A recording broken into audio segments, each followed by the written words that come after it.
Hello there, you Awakening Wonders. Thanks for joining me today for Stay Free with Russell Brand. We've got a fantastic episode.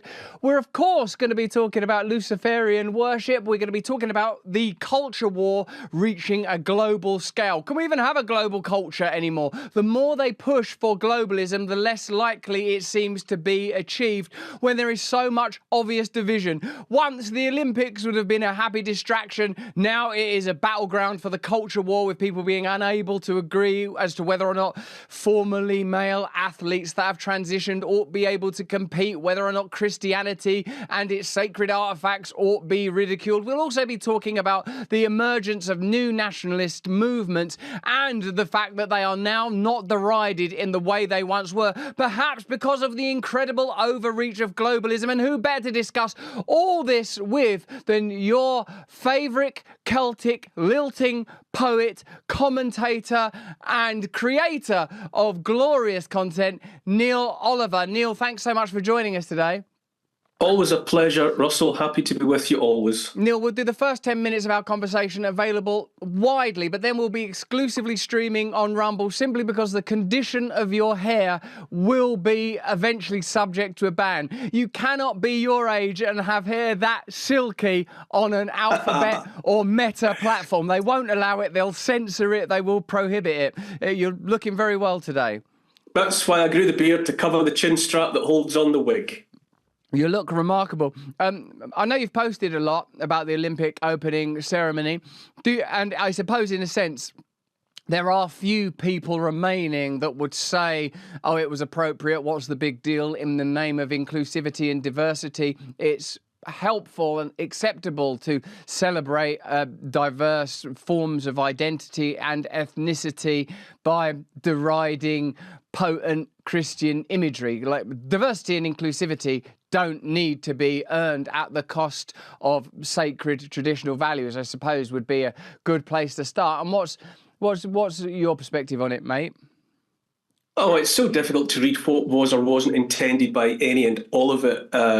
I think what amazes me is that we all know that something like the opening ceremony for the Olympic Games, which is a global spectacle, must have been reviewed and contemplated at length before it happened.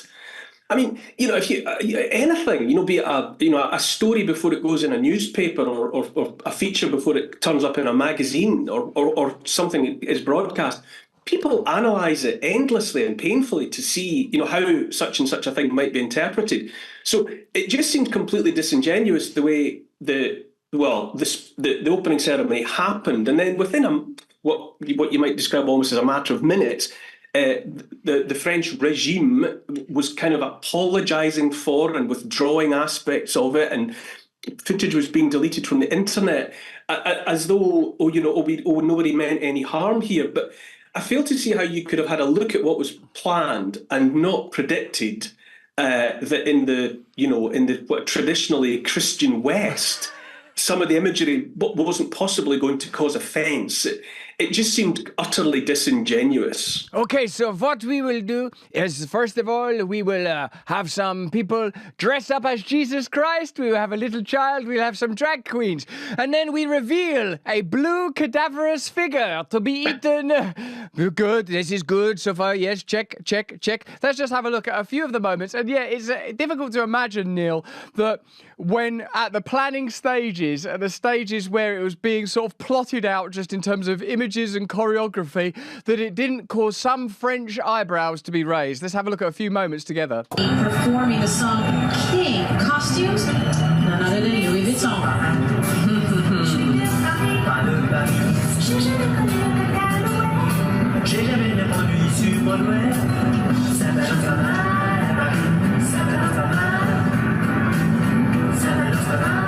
We could continue to play that with our audio if you can facilitate that in the gallery while Neil and I continue talking. Go ahead, Neil. I don't know what is inclusive about what seems to be a preponderance of trans women, men, bearded men, juxtaposed in sexualized costume and choreography in proximity to kids. I don't know what that's I don't know what that's inclusive of. Who that's inclusive of, and I don't know. I mean, I've seen this thing. The Guardian and others have suggested that while it might have a passing resemblance to the tableau that's known to everyone as Leonardo's Last Supper, it was actually the Feast of the Gods by a Dutch artist. And no, you must have looked at what was going to be the final result of that and thought that most people who aren't art critics or art historians are going to jump straight to the conclusion that you're parodying and mocking the Last Supper, which is a central image for Christians. And also, then there was the way in which people were very quick to say, you would never have done this about any Islamic sacredness. You wouldn't have done that, which is to completely overlook the fact that devout Islam absolutely loves Jesus. He's the suggestion that Muslims anywhere would be rubbing their hands together in satisfaction at seeing Jesus mocked is absolute nonsense. There's a whole chapter of the Quran about Miriam, which is to say Mary. There are more references to Jesus in the Quran than there are to Muhammad. So that divisive element about it, where it was immediately there was an opportunity to cast Christianity against Islam, was also, you think, is everything? Do we just stumble, or are we just herded from one flashpoint to the next, where people with not enough time maybe to process things effectively are just invited to be furious about something all the time? It's just exhausting. I like that phrase. One flashpoint to the next, invited to be furious about something all the time.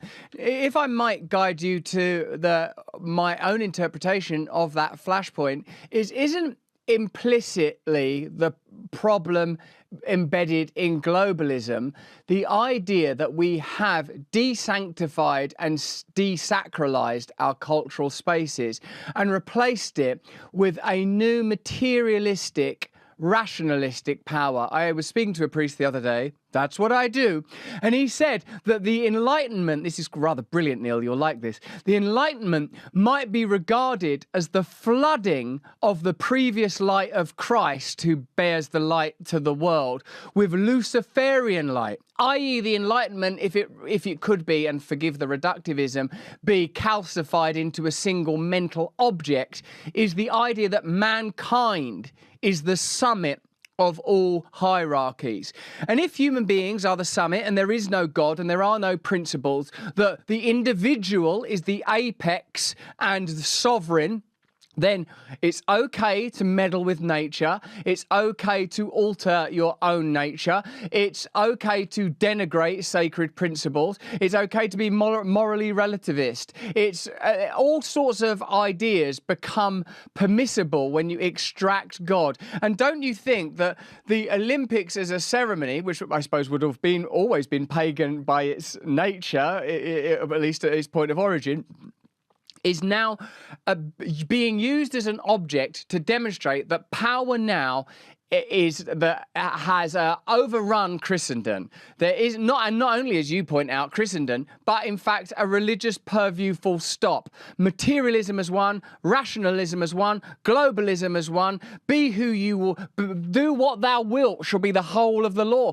Aleister Crowley's Luciferian edict, do what thou wilt shall be the whole of the law, is essentially the principle of government now. While they simultaneously become more authoritarian and more controlling, they place at the apex of our systems of principle the fulfillment of your own goals. You want to do this? Do it. You want to look this way? You can do it. So whilst I believe absolutely in individual freedom, it's pretty clear that the culture is pushing some ideals and is repressing, attacking, savaging even another set of ideals.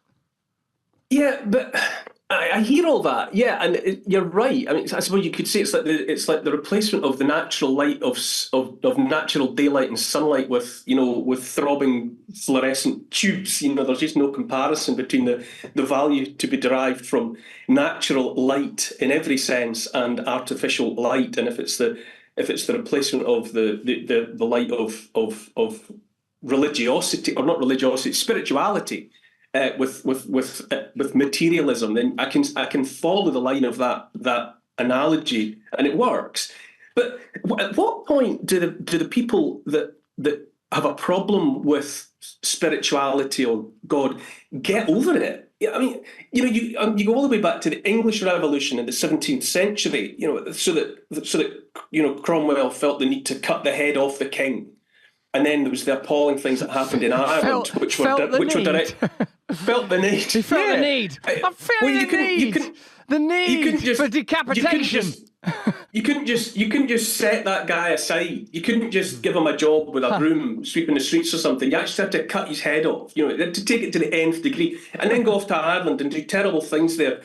Focusing on people of religion, people of faith, priests and whatever. And then after the French Revolution, they could not. They were instantaneously about installing an actress in Notre Dame in mockery of a sacred place. And all sorts of terrible things again were done to. Was she an actress, Neil? Was she an actress? What part was she playing? Quite so. I think she was mocking Sophia or wisdom or whatever. And then you've got the canonization of Judas Iscariot, who betrayed Christ to his death. That happens after the French Revolution. Same thing happens after the Russian Revolution in 1917. They canonize Judas Iscariot again, and then they get stuck in, and then there's terrible bloodletting. At what point have you made your point that religion or spirituality or belief in God is to be set aside? They'll be at it for hundreds of years, literally, and then you come to something that the Olympic Games, which I mean, in essence, games. It's all there in the word. It's for fun. It's supposed to be people coming together to compete at the amateur level to see who's fastest, who's strongest, who can jump highest. And all of it happening in front, just to give people something to watch. Why do you have to traduce that by bringing in, and let's take time out here to mock God? Why? Does everything have to present an opportunity to have a go at something that means a great deal to more people alive on the face of the earth than not? Most people on earth believe in God of one sort or another. I like the idea that we're experiencing the end of fun, the end of games, that what actually a culture war, because culture might be an expression of humanity's creativity, love of the divine, the various ways that love of the divine might be expressed through nature, creativity, and through music or worship or reverence of nature, rather. Now we've reached the point where bagatelles and pastimes and festivals of fun and joy and diversion have become so heavily malign and politicised that almost the concept itself is over. How can there be, Neil, would you say, a simultaneous push for globalism, a simultaneous push for diversity, when having such an antagonistic attitude towards the sacred views of, as you say, a significant demographic, the largest demographic, in fact? Well, there's something paradoxical about it, because you're trying to replace the very essence of something, meaning. You're trying to replace meaning, the transcendent, with an empty void. It's a How can you? Why seek to replace something? In fact, by some estimates, everything of any meaning with the opposite, with nothing, with an emptiness, which is really, I mean, if you take materialism to its conclusion, we're not even convincing materialists, because if we were materialists, we would have respect for matter, we would have respect for the stuff, but we don't. All we do is we just dig up the earth, we dig up Mother Earth, and we transform the matter that we find there into rubbish, that we then, after a couple of years, throw into landfills that then leaks toxically back into the flesh and blood of Mother Earth. The whole thing is so devoid of meaning, and I think it's something. There's almost something hopeful about that, because when you take globalism and materialism and all of that to its logical conclusion, you find out that at the end of it all, there's nothing there. And people are instinctively angry because they sense that the natural law all around them, not just in terms of what was what was happening there in the Olympic opening ceremony. But everything that's natural, the natural law, is being subverted. It's being turned upside down, inside out. And people who don't consider themselves to be spiritual or to be moved by the transcendent are feeling an instinctive upset with it, a physiological response to it, because it's unnatural. What's being foisted upon people is the inversion of and the corruption of the literal corruption of everything that means that has meaning for people. To use a phrase like unnatural, I think, is also a tacit acceptance of the idea of a divine order. I suppose you could posit a natural order, but deviating from subverting or altering a natural order is only an aberration or abomination if there is something undergirding the natural order that is divine. I'm going to let that question hang. And as well, Neil, it sort of seems that the whole endeavour is somewhat demonic, a kind of a bewildering exercise and in attacking meaning itself. It seems that diversity and inclusivity are beautiful ideas because they are already afforded in principles like kindness and love and non-judgment and salvation and redemption, ideas that are all present in fact in the ideology that is being blithely traduced and attacked. We're going to come off of YouTube now. If you're watching us on YouTube, click the link in the description and join Neil and I on Rumble. I want to talk a little more about the desacralization of our planet. One second, Neil, I'll just do this throw, my darling. The desacralization of the planet. We're going to talk a little bit of about the Tommy Robinson and the re-emergence of nationalism, and if there are versions of nationalism that can themselves be inclusive, compassionate and loving, or are they, as they are continually assessed to be by their nature, malevolent? We're going to talk a little bit about Kamala Harris as well, and a number of other stories. Click the link in the description. See you over there. Please carry on, dear Neil.